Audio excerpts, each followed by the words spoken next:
Hola, bienvenidos a esta nueva unidad. Hoy vamos a hablar de las sinergias cardiorrespiratorias durante el ejercicio.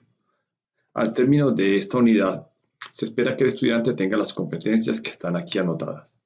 Usted podrá integrar el concepto de cómo se acoplan los diferentes sistemas orgánicos principalmente involucrados durante el ejercicio, particularmente el corazón, sistema vascular y respiratorio. Debe ser capaz de describir cuáles son los mecanismos de ese acople de esas sinergias.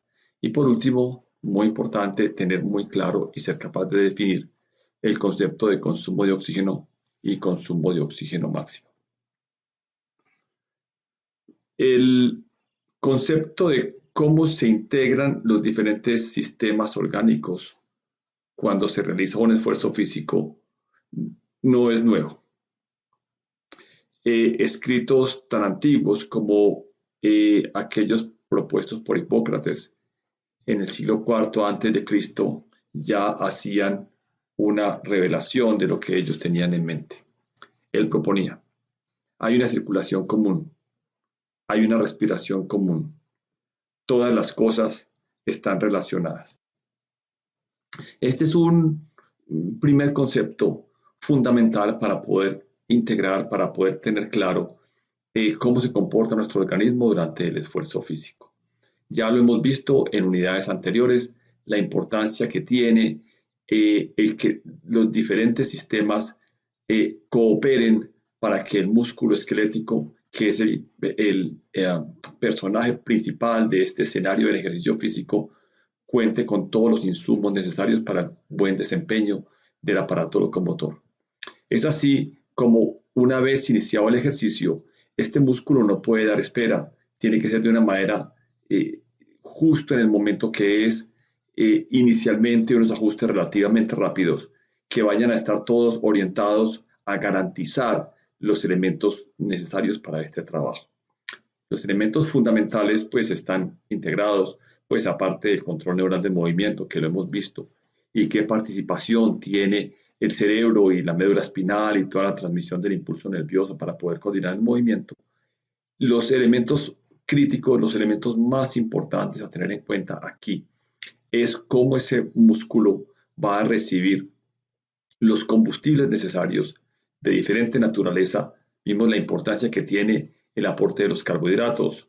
En una segunda instancia, qué importancia y qué responsabilidad tienen las grasas en el aporte de energía para el trabajo, sobre todo prolongado. Y vimos cómo eventualmente las proteínas también podrían hacerlo. Muy bien, pero también es necesario tener presente de que el aporte de oxígeno es supremamente importante, porque a través de los fenómenos que van a ocurrir al interior de la célula muscular, específicamente al interior de la mitocondria, y aún más específicamente al momento de pasar estos elementos a través de la membrana interna mitocondrial, vamos a tener la certeza, vamos a tener la capacidad de garantizar la energía para el trabajo que estamos realizando. Y ese tema que tiene que ver sobre todo con el aporte de oxígeno y cómo este elemento va a ser determinante de la capacidad de trabajo del individuo es el que vamos a hacer más énfasis en esta unidad. Sin embargo, es importante precisar que además de los elementos que acabo de mencionar, hay otros que tienen que ver con los ajustes cardiovasculares y respiratorios al ejercicio. Son múltiples, pero me referiré a los más importantes y que tendremos además la oportunidad de considerarlos en momentos ulteriores de estas presentaciones. Uno de ellos tiene que ver, por ejemplo, con el flujo sanguíneo y el efecto mecánico que tiene sobre los diferentes sistemas orgánicos.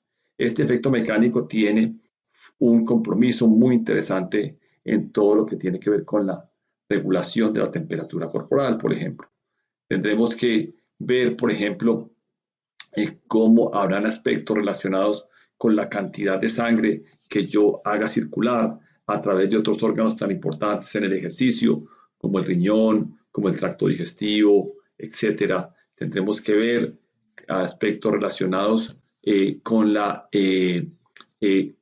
ajustes que tienen que ver en condiciones particulares extremas, como ajustes que tienen que ver con la poca disponibilidad de oxígeno, etcétera. O sea que hay muchos escenarios en los cuales estas sinergias van a estar implicadas, pero en esta unidad lo que nos vamos a centrar de una manera muy importante es lo que tiene que ver con la garantía de asegurar el adecuado aporte de oxígeno a los tejidos y segundo, cómo especialmente el corazón, los grandes vasos, el contenido de sangre van a sufrir unos cambios muy, muy interesantes para responder al ejercicio y finalmente hablaremos de la parte respiratoria.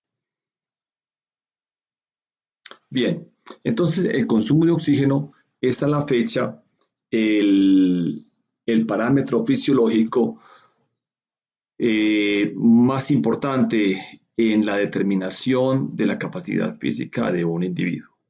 Sabemos nosotros que es el reflejo de las competencias que tienen los diferentes sistemas orgánicos para alcanzar un estado óptimo de eficiencia que se mueve entre el oxígeno que aporto y la cantidad de ATP producido. Este parámetro tiene unos protocolos de medición que se hacen en el laboratorio con el uso de unos dispositivos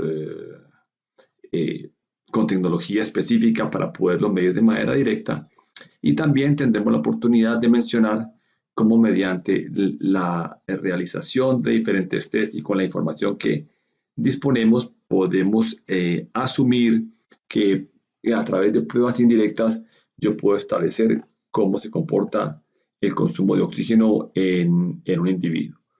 Entonces, bien, como su descripción lo menciona, el elemento fundamental que está aquí de por medio es el oxígeno y por tanto nos estamos refiriendo a la tercera vía metabólica que se instaura en el organismo después de que se empieza el ejercicio, es decir, que se instaura, es decir, que hace los ajustes y que se acopla a las necesidades del ejercicio, porque esta capacidad, este metabolismo aerobio está siempre funcionando, pero simplemente se desajusta con las exigencias del ejercicio y ese acople entonces es el que va a ser responsable en la mayor proporción del aseguramiento de la producción de adenosíntrifosfato, especialmente si el ejercicio es de larga duración.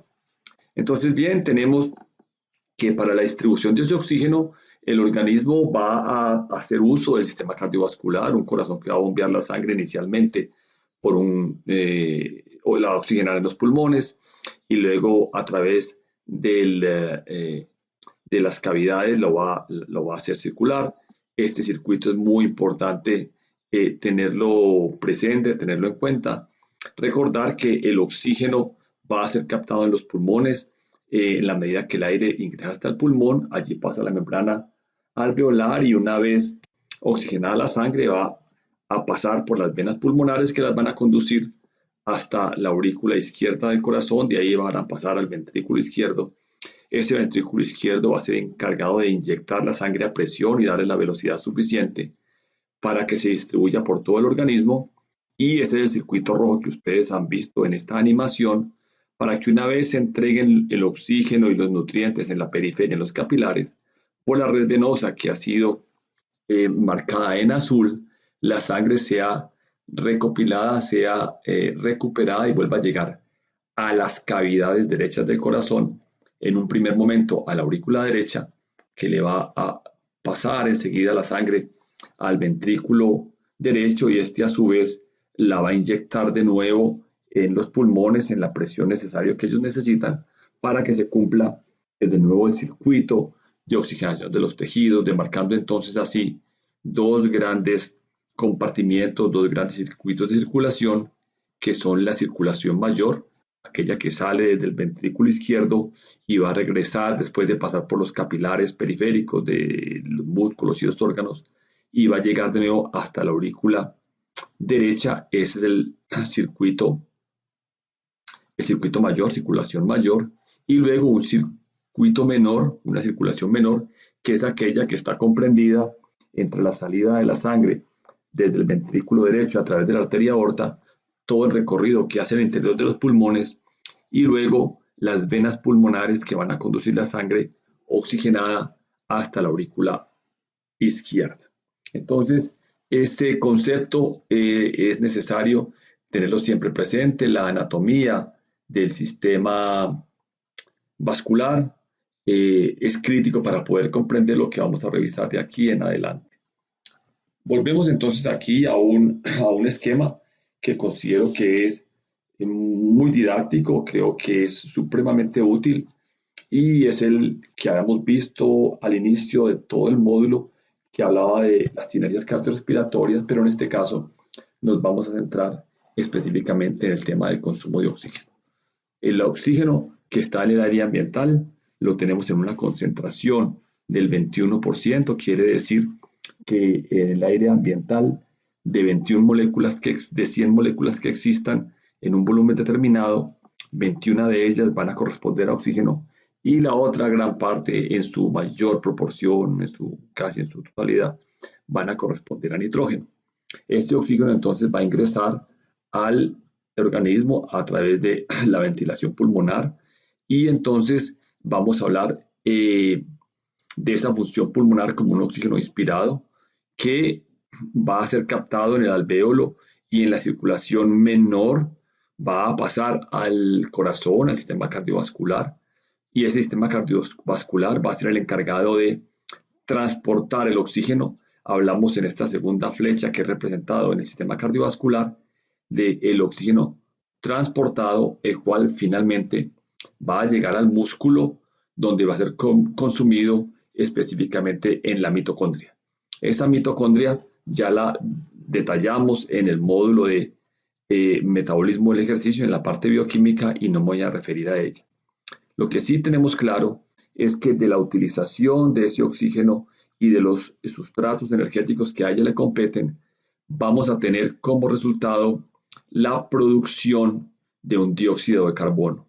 Un CO2 que es tóxico, es un elemento que es ácido y que debe ser evacuado del organismo. Entonces, así como consumí el oxígeno, voy a tener un CO2 producido que debe ser evacuado, va a salir del músculo, va a llegar al sistema cardiovascular por el sistema venoso, hablamos de el CO2 transportado y finalmente ese CO2 va a ir hasta el pulmón para ser exhalado y mediante la ventilación pulmonar vamos a tener un volumen de CO2 que va a ser evacuado hacia el aire ambiental. Entonces, ok, sabemos entonces, lo hemos mencionado antes, que en condiciones de reposo estamos necesitando para la función de nuestro organismo, estamos necesitando de una cantidad de oxígeno que corresponde a aproximadamente 250 mililitros por minuto en un sujeto de 70 kilos normalmente sano. Entonces el consumo de oxígeno cuando el metabolismo está en su más baja expresión, que se considera cuando el individuo está durmiendo prácticamente, es ese valor, 3.5 mililitros de oxígeno por cada kilogramo de peso del sujeto y por cada minuto que transcurre. Como esa es una unidad metabólica, es la mínima expresión, entonces hablamos que ese valor corresponde a un MET, un parámetro que ustedes van a ver reportado en múltiples escenarios, por ejemplo, los pacientes que pasan por cardiología y deben someterse a un test para ver las competencias de su sistema coronario, que es conocida como la prueba de esfuerzo.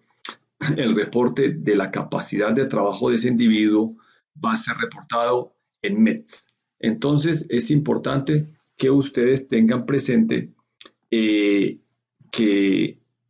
a qué corresponde esta unidad metabólica, a qué corresponde un MET y que tengan siempre presente que son 3.5 mililitros por kilogramo de peso y por minuto que transcurra. Pero, sin embargo, para tener un valor que pueda ser un poco más didáctico de retener, sabemos que el valor absoluto, un valor en el que ya no lo consideremos por kilogramo de peso, es aquel que resulta de multiplicar esos 3.5 por el peso corporal. Así las cosas, podemos promediar diciendo que un sujeto de talla media y unos 70 kilos, normalmente sano, va a consumir en un minuto aproximadamente 250 mililitros de oxígeno, que es, para que tengan una noción, el volumen que cabe en una botella de gaseosa de 250 mililitros. Esa noción de volumen es importante tenerla en cuenta para que usted siempre piense como cuánto es el oxígeno que está consumiendo un individuo por minuto, y que, atentos, no corresponde al aire que yo meto a mis pulmones.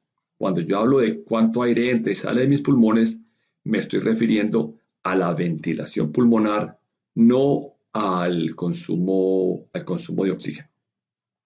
Bien, entonces ese parámetro que les acabo de mencionar es lo que conocemos con el nombre de consumo de oxígeno. Y la sigla para esa unidad es V mayúscula, O mayúscula y con un 2 subíndice, VO2. ¿Cuánto necesitamos nosotros de actividad de los diferentes sistemas cardiovasculares y respiratorios para asegurar que yo estoy consumiendo un MET, que estoy consumiendo 3.5 mililitros kilo minuto? Pues bien, sabemos entonces que en la primera parte, que es la función pulmonar, el sujeto lo que tiene que hacer fundamentalmente es eh, aumentar su función ventilatoria. Recuerden que ventilación hace referencia a la cantidad de aire que yo entro y que saco de mis pulmones en la unidad de tiempo. En condiciones de reposo, un individuo va a ventilar del orden de 8 litros por minuto, que son el resultado de respirar unas 16 veces en un minuto y movilizar aproximadamente medio litro en cada respiración. O sea, los dos parámetros que comprende la ventilación pulmonar son los que ustedes ven indicados aquí en esta figura. Es el producto, la ventilación es el producto de multiplicar la frecuencia respiratoria por el volumen tidal o volumen corriente, que es la cantidad de aire que yo muevo en cada respiración. Y obviamente, pues la frecuencia respiratoria, de más fácil definición, es el resultado de cuántas veces yo respiro por minuto. Y si yo respiro 16 veces por minuto y en cada una de ellas muevo aproximadamente medio litro, mi ventilación pulmonar será el resultado de multiplicar 16 por 0.5, que es aproximadamente 8 litros por minuto. Con esa función ventilatoria, yo estoy asegurando que las células estén recibiendo el oxígeno suficiente, anotando también pues que del aire que ingresa a mis pulmones solo el 21% de oxígeno. Bien, hasta aquí entonces hemos analizado lo que ocurre en el pulmón. Función fundamental, función ventilatoria, en condiciones de reposo del orden de 8 litros por minuto. Ese aire ingresa a los pulmones y al llegar a la parte última del pulmón, que es el alvéolo, es allí donde se va a producir el intercambio de gases, en el sentido que el oxígeno que está a mayor presión en el alvéolo va a pasar la membrana, cae al torrente sanguíneo y va a ser capturado por una proteína transportadora, que es la hemoglobina, que está cargada en los glóbulos rojos. Y de otro lado, pues también es importante porque hace parte de la función pulmonar, aunque ya no es del oxígeno.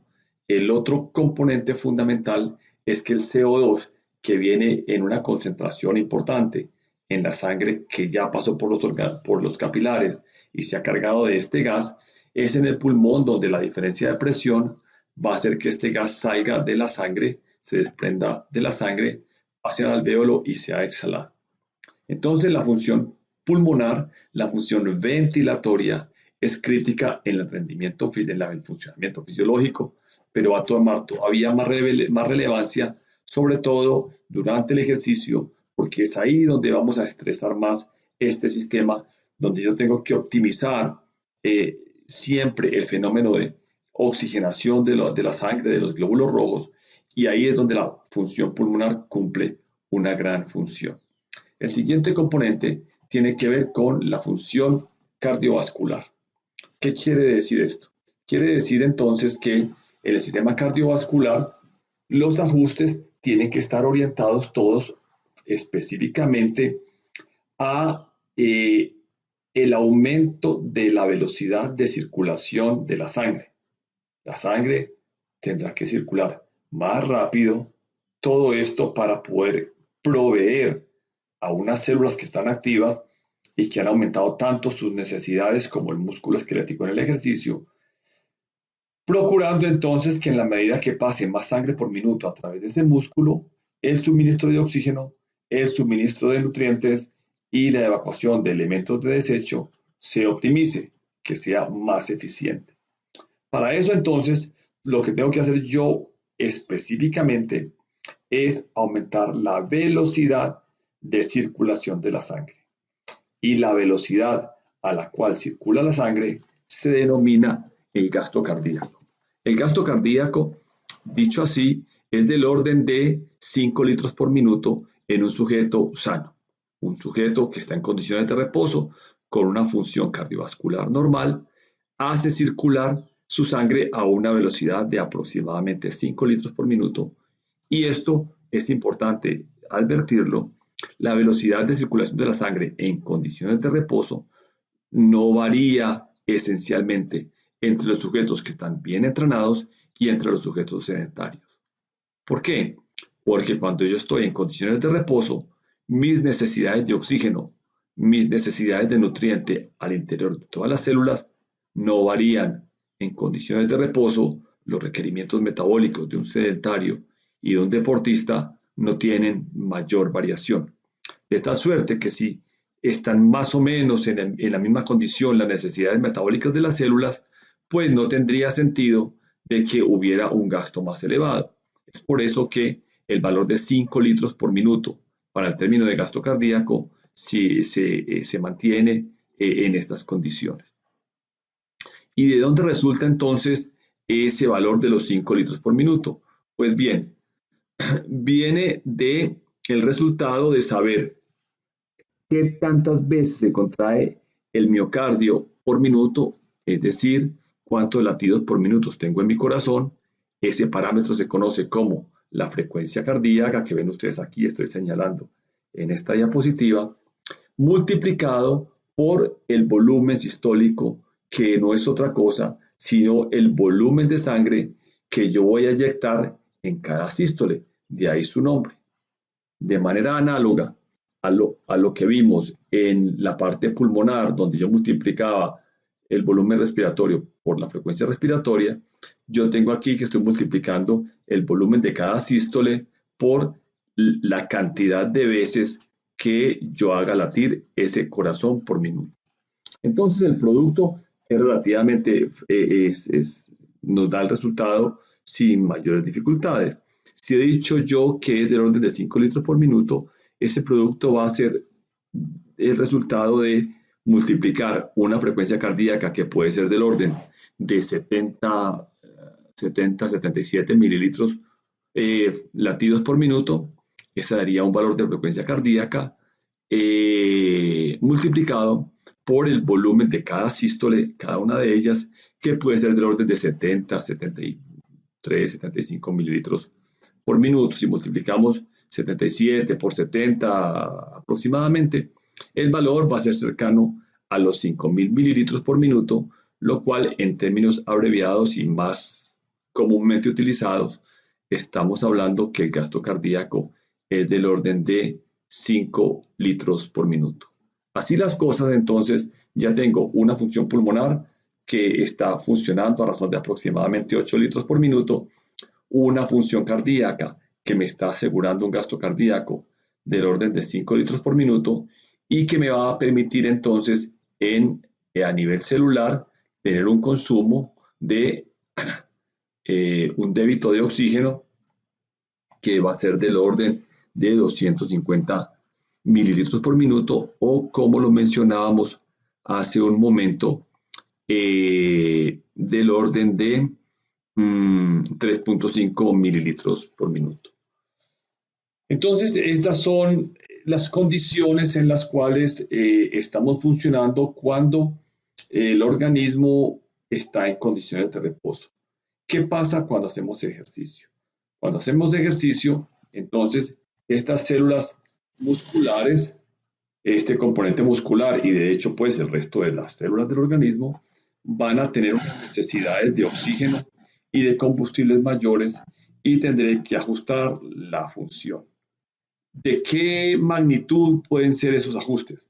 Pues bien, es bien interesante y diría yo sorprendente los cambios que va a sufrir el sistema cardiorrespiratorio durante el ejercicio y de hecho fue algo que comenté en la primera sesión en la que me manifestaba que el desajuste que produce el ejercicio y los acoples que tienen que hacer los otros sistemas van a producir un estrés tan severo, tan importante que dependerá de la capacidad de desestabilización y recuperación que es proporcionada por el acondicionamiento físico, por el entrenamiento regular, pero también advertí que las condiciones estresantes de ese trabajo muscular podían ser tan brutales que podían poner en el límite de la supervivencia o inclusive llevar a la muerte al individuo dependiendo de cómo esto sea.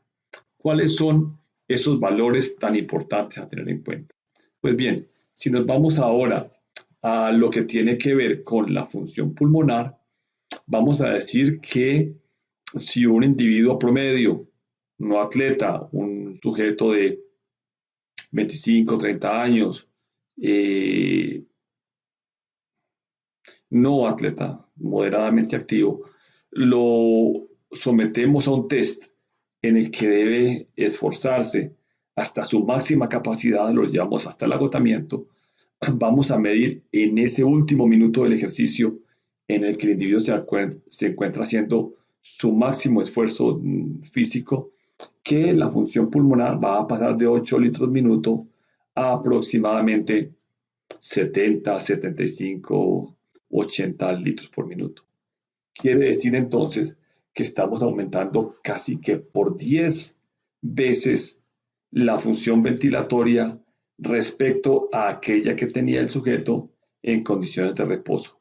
Y esos son datos muy importantes porque nos dan una cuenta de el estrés y la cantidad de ajustes que tendremos que hacer para podernos ajustar al ejercicio. Ahora bien, si ya el ejemplo que yo voy a tomar no es un sujeto promedio, sino que vamos a tomar un deportista de alto nivel, vamos a suponer que sea un jugador de fútbol profesional. Este individuo en el último minuto de un esfuerzo de su máxima capacidad estará ventilando del orden de ya no de 80, sino de 150, 160 litros minuto. Es decir, está casi ventilando el doble de lo que está haciendo el primer sujeto que mencionamos. Y para colocar un último ejemplo, si lo que yo quiero analizar es cómo se comporta la ventilación en atletas que tienen la capacidad cardiorrespiratoria supremamente desarrollada, como es el caso de los deportistas en disciplinas de largo aliento, como ciclismo de ruta, maratón, triatlón, disciplinas de esa naturaleza, lo que hemos observado, lo que hemos medido en algunos de ellos, es que los valores de ventilación pueden alcanzar hasta 180 litros por minuto. Y esas son cifras ya muy importantes a tener en cuenta, son cifras muy importantes a considerar. Bien, continuando entonces con la presentación y dejando ya el pulmón, vamos a pasar al sistema cardiovascular. Ese sistema cardiovascular del que habíamos hablado, que el parámetro fundamental es el de el gasto cardíaco, vamos a afirmar que una mujer promedio, una mujer entre los 20, 25 años, universitaria, no atleta, si hace un esfuerzo máximo, en el último minuto de ese esfuerzo podemos medir valores de gasto cardíaco que sean del orden de 13, 14 litros por minuto. O sea que aquí lo que hemos visto en este individuo, en esta chica, es que el corazón está trabajando casi 3 veces más vigorosamente, más eficientemente que en condiciones de reposo, y es ya un muy buen cambio. Ahora, si tomamos varones del mismo rango de edad, por ejemplo, chicos universitarios que tienen una capacidad cardiorrespiratoria que puede ser promedio más alta que el de las chicas, pueden estar alcanzando 17 litros minuto. Ahora, si nos vamos a un ejemplo de deportistas de alto rendimiento, como el ejemplo de jugadores de fútbol profesional, por ejemplo, ellos pueden alcanzar del orden de 24, 25. O sea que lo que estamos diciendo es que un atleta de élite va a alcanzar 5 veces más en términos de gasto cardíaco en su rendimiento durante un esfuerzo máximo. Es importante recordar que estos parámetros de medición es midiendo al sujeto en su máxima expresión de trabajo físico.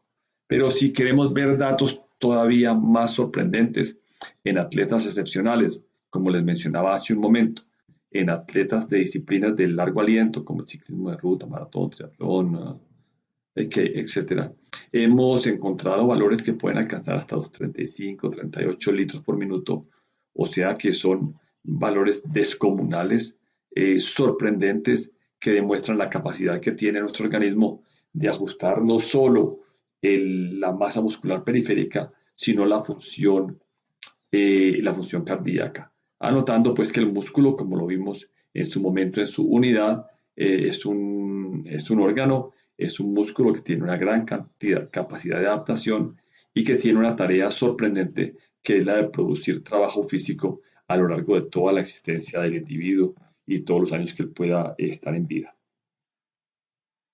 Bien, entonces, como ven ustedes, lo que hemos mencionado acá es que el músculo, como ese órgano que está aquí a la izquierda, este piñón, esta unidad, va a ser el responsable de la velocidad a la que giran estos dos piñones que están engranados con ellas en el sentido y de manera ilustrativa, diciendo que cuando estoy en condiciones de reposo y el metabolismo es bajo, pues la velocidad de circulación de estos piñones es relativamente lenta, y en la medida que paso actividad y es cada vez más vigoroso el ejercicio, se representaría como si este piñón músculo estuviera girando más rápido, y en consecuencia, pues los otros dos piñones que están debidamente engranados con el primero, pues van a girar a una velocidad proporcional.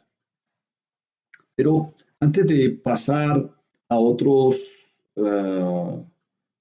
conceptos que tienen que ver con el consumo de oxígeno, etcétera, quiero hacer mención sobre un tema que vamos a revisar más adelante y que es muy importante, pero me interesa hacer una primera aproximación en este momento, que tiene que ver con la manera como se comporta la presión arterial. Este parámetro fisiológico tan ampliamente utilizado en medicina, de tan alto conocimiento y que tiene una connotación muy particular como uno de los signos vitales que deben ser tomados en los individuos para mirar su función cardiovascular y poder establecer aquellos que tienen valores de hipertensión o hipotensión, desajustes que son tan frecuentes como enfermedades de la comunidad. Vale la pena mencionar aquí de entrada cuáles van a ser las primeras repercusiones. Entonces, como ustedes ya bien conocen, el corazón, al momento de inyectar la sangre a la circulación mayor a la arteria aorta, él tiene que vencer la fuerza, la resistencia que le ofrece la sangre que está contenida en la arteria, y debe obligar esa sangre a que pase por los capilares. Pues bien, esa presión, que se mide en milímetros de mercurio, en condiciones de reposo, vamos a colocar un valor promedio de sujetos sanos, es el orden de 80 milímetros de mercurio para los valores de presión sistólica y presión diastólica respectivamente. Pues lo que yo puedo asumir, deducir, es que si yo aumento el gasto cardíaco y si tengo una sangre en reposo que está circulando a una velocidad de 5 litros por minuto, si yo paso a 14, 17, 20, 28, 30, 35 litros por minuto, en la medida que ese gasto cardíaco va a aumentar y estoy haciendo circular la sangre más rápido, pues el resultado necesario será un aumento de la presión arterial.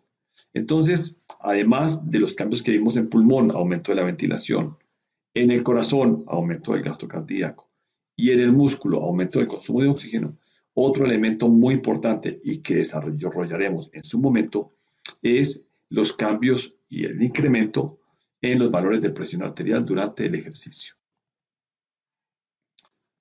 Bien, entonces hasta aquí hemos hablado de asuntos puramente eh, básicos de la función pulmonar y cardiovascular, y quiero adentrarme ya un poco más en el término del consumo de oxígeno. Entonces, el consumo de oxígeno, que es del orden de 250 mililitros por minuto, que es lo que ven ustedes aquí en la parte central de esta diapositiva, de dónde resulta este valor, esta aproximación que vamos a hacer y que tiene que ver ya no con valores de presión, presión del gas y la oxigenación, etcétera, sino el tema que yo quiero presentar aquí es del contenido de oxígeno en cada uno de los compartimentos sanguíneos del organismo. Entonces voy a empezar el circuito y la presentación del concepto de diferencia arteriovenosa de oxígeno y de consumo de oxígeno en los pulmones. O sea que aquí, en un primer momento, yo tengo estos pulmones que asumo que están sanos. A estos pulmones les está entrando una sangre pobre en oxígeno y rica en CO2, que la he representado aquí en esta flecha. Con el color azul, convencionalmente así se hace.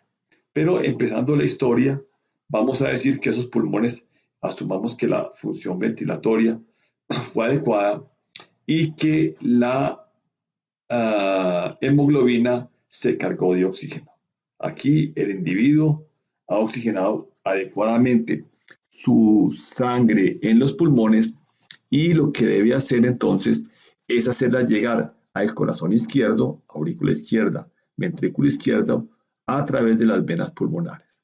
Pues bien, cuando esa sangre sale oxigenada de los pulmones y pasa a las cavidades izquierdas del corazón, ella va a tener un contenido de oxígeno en esa sangre, que es sangre arterial, que es del orden de 20 mililitros de oxígeno por cada 100 mililitros de sangre. Ese valor, esa cifra, es importante retenerla porque ya no estamos hablando de porcentaje que correspondería a la saturación, por ejemplo. Esto lo veremos más adelante. Aquí ni de frecuencia cardíaca, ni de ventilación pulmonar. Aquí lo que yo a lo que estoy haciendo referencia es, en esencia, de manera efectiva, cuánto oxígeno se encuentra contenido en la sangre después de que pasa por los pulmones. Pues bien, al salir de los pulmones, la sangre contiene unos 20 mililitros de oxígeno por cada 100 mililitros de sangre que tomemos en la muestra.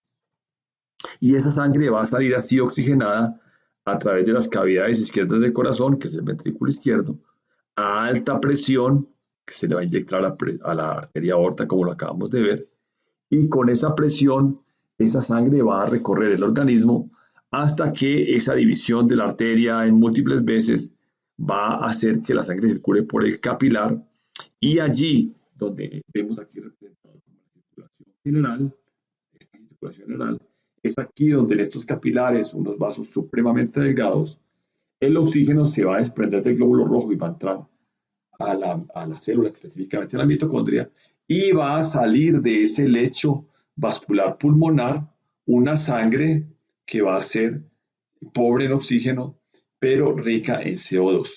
Y como la falta de oxígeno en la sangre le va a dar una coloración azulosa, entonces por eso es que convencionalmente la sangre que es pobre en oxígeno se diagrama o se esquematiza o se dibuja en los esquemas con el color azul.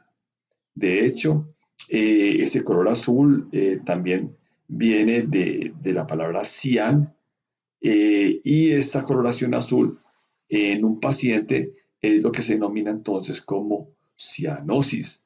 O sea que la cianosis es la expresión del color de las mucosas, especialmente azulosa, que demuestra que el contenido de oxígeno es bajo porque la hemoglobina desoxigenada tiene esa coloración cian, esa coloración azul. Bueno, después de este comentario que es más de cultura general, vamos a decir que tan pronto la sangre sale de los capilares, debe ser recogida de nuevo por las cavidades derechas del corazón, pero ustedes aquí en la parte de abajo, el corazón derecho, llega la sangre con un contenido de oxígeno que es menor que el que tenía las arterias, y por eso tenemos pintado azul, y sabemos entonces que la sangre venosa tiene un contenido del orden de 15 mililitros de oxígeno por cada 100 mililitros de sangre. Y esa sangre desoxigenada va a ir a los pulmones para volverse a reoxigenar. O sea que hemos hecho aquí el circuito completo, sangre oxigenada, el oxígeno se queda en la circulación general y luego esa sangre desoxigenada vuelve a pasar a los pulmones para hacer el mismo ciclo. Pero ¿qué es importante entonces y en lo que nos tenemos que entrar aquí en esta diapositiva? Que la diferencia arteriovenosa de oxígeno es del orden de 5 mililitros por cada 100 mililitros de sangre, que es lo que estamos mencionando, estamos anotando aquí en el centro de la presentación. Diferencia arteriovenosa de oxígeno, más o menos aproximadamente 5 mililitros por 100 mililitros de sangre. Entonces, si un individuo tiene 5 litros de sangre circulante y hacemos el cálculo, pues nos debe dar un producto que es de aproximadamente 250 mililitros, ya no por 100 mililitros de sangre, sino por toda la volemia, es decir, 250 mililitros por minuto. Bien, ahora esos valores en ese esquema que hemos visto que es dinámico y vemos cómo va transcurriendo la sangre oxigenada a través de los tejidos y regresa al corazón derecho por las venas, lo podemos ver desde otro ángulo. Ya no lo vamos a ver en ese esquema, sino en un producto, en una gráfica que nos va a hablar de cuáles son las fuentes del oxígeno muscular. Entonces, esta representación mediante columnas corresponde más o menos a lo que les acabo de mencionar en la diapositiva anterior.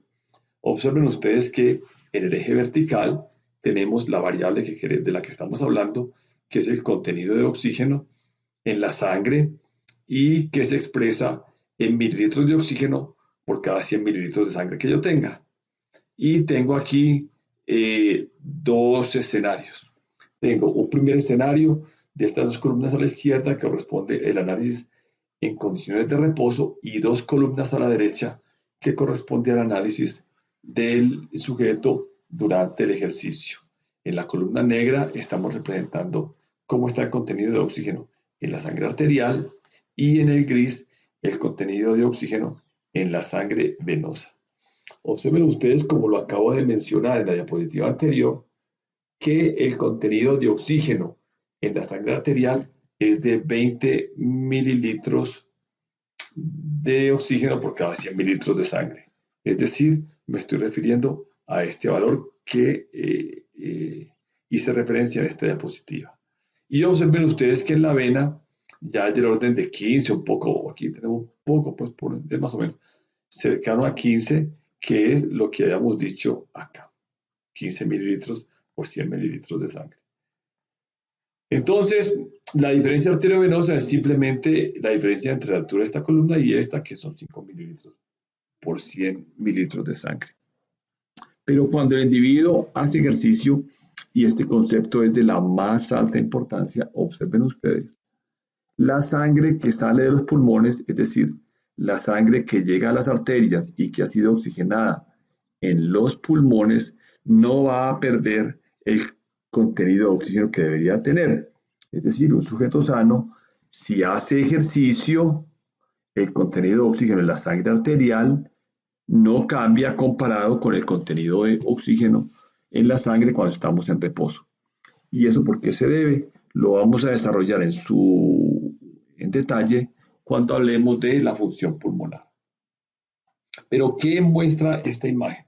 Muestra que cuando yo me ejercito, el contenido de oxígeno en la sangre venosa es más bajo que el que yo tengo en ellas cuando estoy en condiciones de reposo.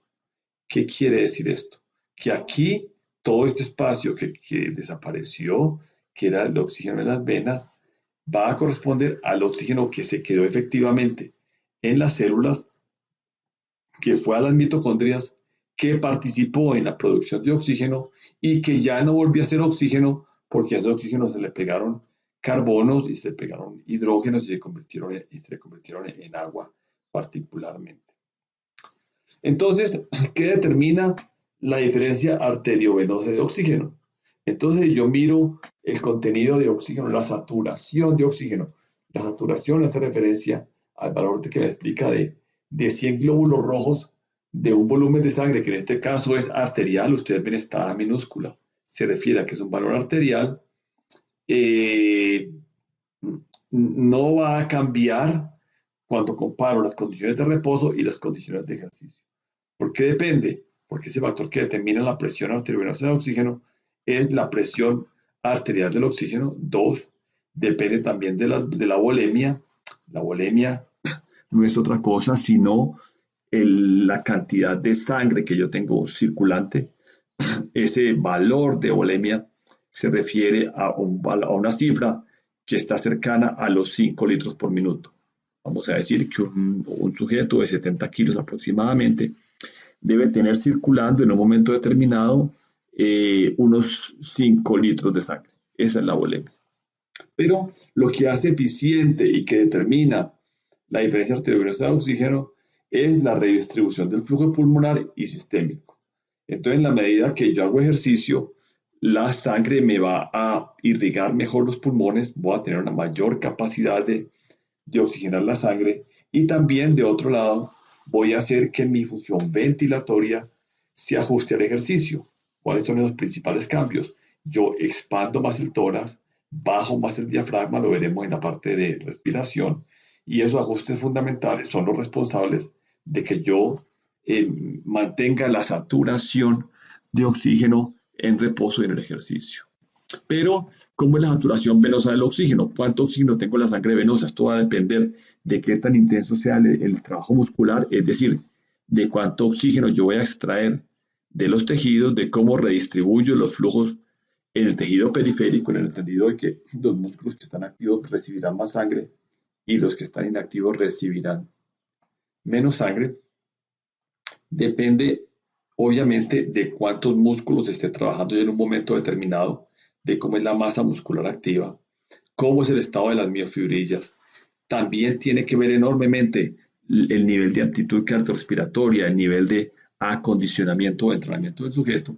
Depende de la temperatura corporal y depende del pH de la sangre. Muy bien. Entonces, aquí el tema fundamental es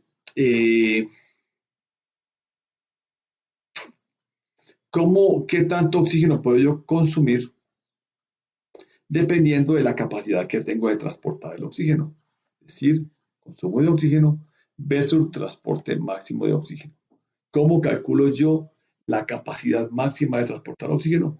Pues bien, eso depende del gasto cardíaco y del contenido arterial de oxígeno. Es lo que están viendo ustedes aquí en esta diapositiva en el eje horizontal, en el eje de las X.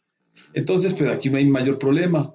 Yo puedo afirmar que entre más oxígeno pueda transportar, más oxígeno puedo consumir. Y la gráfica es esta. Es una relación lineal positiva que quiere decir que en la medida en que yo sea capaz de transportar más oxígeno, soy capaz de consumir más oxígeno. Aquí realmente no hay mayor dificultad. Es una asociación relativamente simple. ¿Qué pasa entonces cuando yo voy a analizar esa capacidad de consumir oxígeno en función de lo intenso que sea el esfuerzo? Aquí ya el tema es distinto.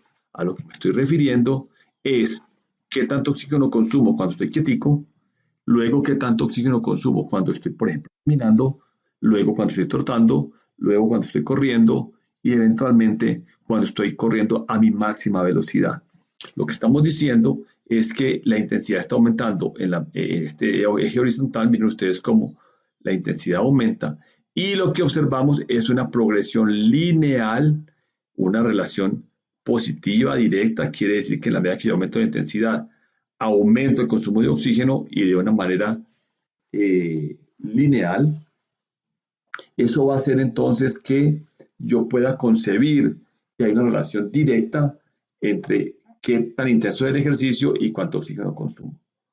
Sin embargo, aquí es importante mencionar que al término del esfuerzo en los últimos niveles de intensidad del ejercicio, se va a ver un aplanamiento de la línea de progresión, es decir, de la línea que venía recta, comienza a aplanarse, inclusive en algunos sujetos puede verse que puede tener un poquito de disminución más adelante, pero que va a demostrar que el individuo ya no es capaz de consumir más oxígeno y que ese sujeto ha alcanzado evidentemente el consumo de oxígeno máximo, el VO2 máximo. Ahora, este criterio que ven ustedes acá es un criterio muy importante cuando están midiendo el estado físico de los atletas, en el sentido que yo debo ser capaz de buscar el aplanamiento de esa línea de progresión para saber cuál es su capacidad máxima. No todos los individuos cuando se ejercitan hasta la máxima intensidad y con más frecuencia, diría yo, los sujetos desacondicionados son capaces de hacer que la línea se aplane y en muchos de ellos la línea puede terminar siendo recta durante todo el test que se hace. Pero de manera inequívoca, si el sujeto en la medida que se esfuerza cada vez más vigorosamente, porque ven ustedes que esto aquí es intensidad del ejercicio, el, la línea ya no progresa más, lo que estamos diciendo es que ese individuo ha alcanzado sin lugar a dudas el consumo de oxígeno máximo. Pero como no es constante ese aplanamiento, debemos hacer uso de otras herramientas, de otros parámetros para poder nosotros eh, mm, estimar si el individuo ha alcanzado el consumo de oxígeno máximo.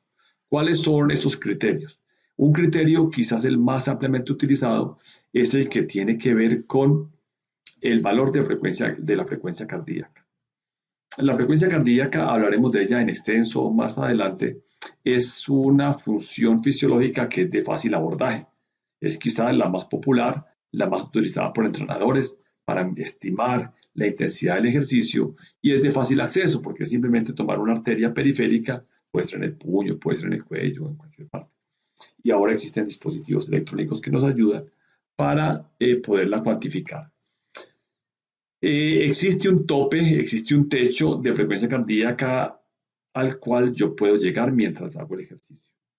Hablaremos más adelante de esto porque el corazón en la medida que envejece es capaz de subir menos su frecuencia cardíaca. Pero bueno, por el momento es todo lo que tenemos que saber. Sabemos que la frecuencia cardíaca máxima que puedo en teoría alcanzar durante un esfuerzo se calcula restándole al valor de 220 la edad.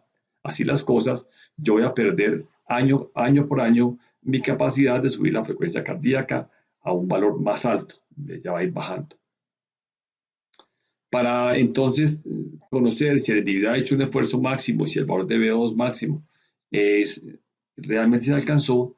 Un criterio muy importante es el que tiene que ver con el haber alcanzado al menos el 90% de ese valor de frecuencia cardíaca máxima teórica. Por decir algo, un sujeto de 20 años se está ejercitando, yo espero que su frecuencia cardíaca suba, si es máxima, que llegue al 100%, debe llegar a 200, que es el resultado de 220 menos 200. Pero si el individuo llega a 186, por ejemplo, esto va a corresponder casi a un 92% de su frecuencia cardíaca. Y sabemos entonces que si el individuo ha alcanzado al menos el 90% de la frecuencia cardíaca máxima teórica, es un criterio secundario de haber hecho un esfuerzo máximo. Bien, existe otra herramienta que me permite saber si el individuo ha hecho un esfuerzo máximo para saber si el test de VO2 máximo se cumplió. Es el de los valores, la concentración de ácido láctico en el torrente sanguíneo. Para eso entonces se toma una muestra de sangre. Ahí existen unos dispositivos que son versátiles. Se puede tomar del pulpejo del dedo, se puede tomar del lóbulo de la oreja, una microgota de sangre y el analizador me va a decir cuánta concentración de ácido láctico tengo en sangre. Los lactímetros disponibles en el mercado, algunos miden la concentración en milimoles por litro. Sabemos entonces que si el individuo alcanza un valor por encima de 6.4 milimoles del litro, podemos afirmar que el individuo hizo un esfuerzo máximo. Y por último, tenemos un valor que es el cociente respiratorio, que es la relación, el producto de el BCO2 dividido el valor del VO2 y sabemos que si este valor es mayor a 1.13, el individuo ha hecho un esfuerzo máximo. Entonces, así las cosas, miren ustedes que al nosotros entrar en el tema de consumo de oxígeno, estamos entrando en análisis muy interesantes, muy detallados de la variable más importante que existe en el momento para establecer el estado físico de un individuo. Bien, esta es una fotografía de un test real de medición del VO2 máximo, donde alcanzamos a ver aquí en línea continua el valor del VO2 y observen ustedes cómo aquí él se ha aplanado y ha comenzado a disminuir y esta disminución del VO2 máximo me podría estar confirmando que este individuo ha alcanzado el consumo de oxígeno máximo. De hecho, este test está mirando de un lado el consumo de oxígeno y también la producción de CO2 en mililitros por minuto. Ok, aquí tenemos una comparación de un valor también de VO2 y de BCO2 cuando lo hacemos en una mujer culturista de 38 años. Bueno, ¿cómo se ajusta este VO2 máximo al entrenamiento? Es interesante saber que el organismo va a responder mediante un fenómeno adaptativo a los programas de entrenamiento. Y si un individuo va a estresar estos ajustes cardiorrespiratorios que he mencionado hoy, y con unas características específicas que veremos más adelante, vamos a encontrar que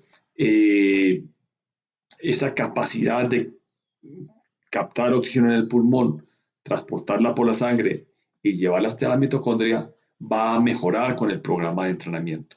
Y este es uno de los objetivos más importantes y más frecuentes que vemos dentro del marco de lo que hace un entrenador, dentro del marco de lo que hace un preparador físico.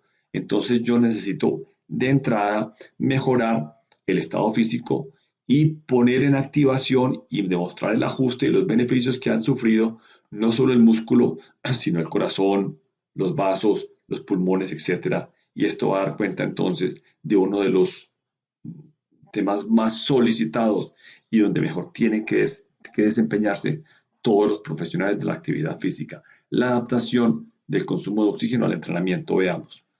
Entonces, aquí en el eje vertical, en la ordenada, tenemos el consumo de oxígeno en litros por minuto y aquí, hipotéticamente, el individuo se ha entrenado durante 2 meses, durante 8 semanas. ¿Cuál es la progresión que se espera de ese consumo de oxígeno a lo largo de 2 meses? Es una progresión lineal. Entonces, si ustedes ven un individuo que inicialmente tiene un consumo de oxígeno del orden de 2.5 litros minuto, que es un consumo de oxígeno relativamente pobre, vemos cómo en 2 semanas de entrenamiento, obviamente debo advertir que aquí lo que estamos hablando es de un programa de entrenamiento correctamente prescrito, un programa que ha tomado las premisas de prescripción de ejercicio que veremos más adelante. Eso es lo que va a permitir que en el plazo de 8 semanas ese individuo muestre un ajuste que ha casi duplicado el valor de consumo de oxígeno y que es un valor bastante bueno, es un valor satisfactorio frente a la intervención que estoy haciendo. Bien, entonces, así las cosas, hoy hemos revisado elementos fundamentales que tienen que ver con el concepto de consumo de oxígeno. ¿Qué podemos nosotros concluir? Podemos concluir entonces en lo que hemos dicho acá, que el consumo de oxígeno es el parámetro fisiológico más importante a tener en cuenta frente a la manera como me adapto yo al ejercicio. Uno, que es una variable que está condicionada por el desempeño, por la manera que de qué tan eficiente sea no solo el músculo, sino también el corazón, los vasos, los pulmones, todo esto que debe funcionar de una manera sincrónica y de manera sinérgica para garantizar que el individuo sea eficiente en la producción de energía a partir del metabolismo aerobio.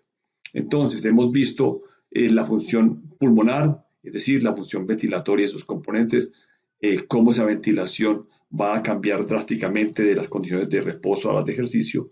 Hemos visto también el sistema cardiovascular y los ajustes más importantes en términos de gasto cardíaco.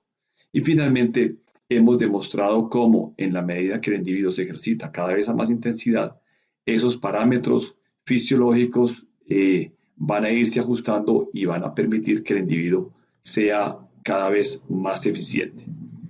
Eso es todo lo que tenemos para esta unidad. Espero haya sido de mucho interés. Muchas gracias.